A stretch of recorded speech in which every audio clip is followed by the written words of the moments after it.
Українці і українки. Ukrainians, all our defenders, today is a truly historic day. Ukraine has felt the support of four powerful European states at once, and in particular support for our movement to the European Union. Italy, Romania, France and Germany are with us. All four leaders, Mr. Draghi, Mr. Iohannis, Mr. Macron and Mr. Scholz, support Ukraine's candidacy.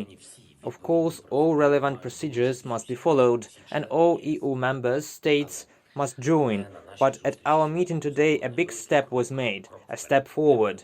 It was important for me to hear from the leaders another fundamental thing.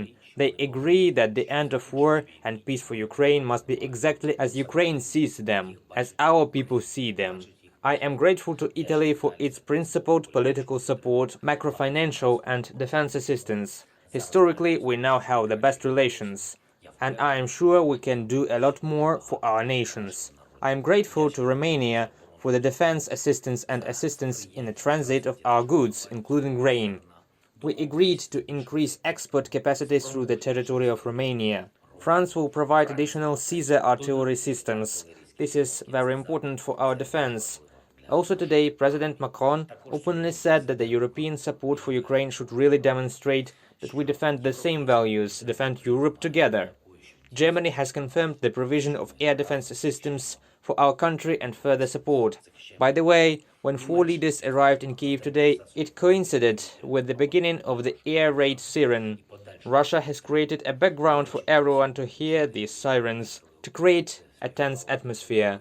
But no one was scared, and it only inspired us to be as specific as possible and to negotiate for our interests, for all Ukrainians and for all in Europe. Today I personally thanked Chancellor Scholz for inviting me to the G7 meeting. In general, my impression of the meeting is positive. All leaders understand why negotiations to end the war are not underway, exclusively because of Russia's position, which is only trying to intimidate everyone in Europe and continue the destruction of our state. They do not want to look for a way to peace.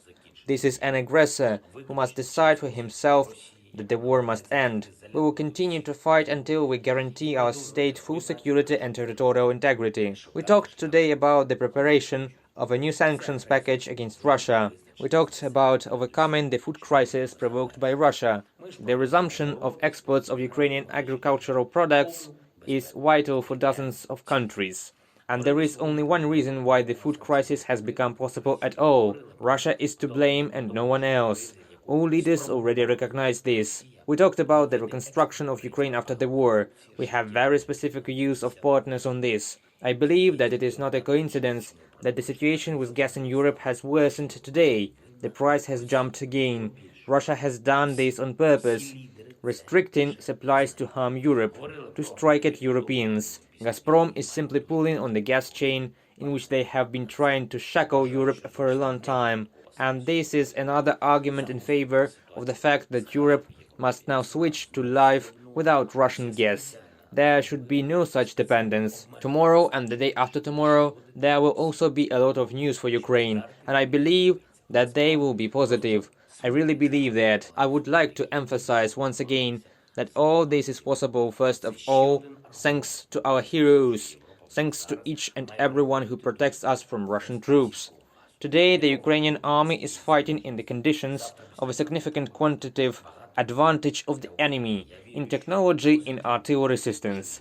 Fighting in such conditions is a daily feat. We do everything to give our heroes modern and powerful weapons, and I am proud of all those who have been repelling the occupiers and all the attacks for 113 days of the full-scale war already. It is thanks to the bravery of Ukrainian men and women that Europe can create this new history of freedom and finally remove the grey zone between the EU and Russia in Eastern Europe. Ukraine has come closest to the European Union since independence.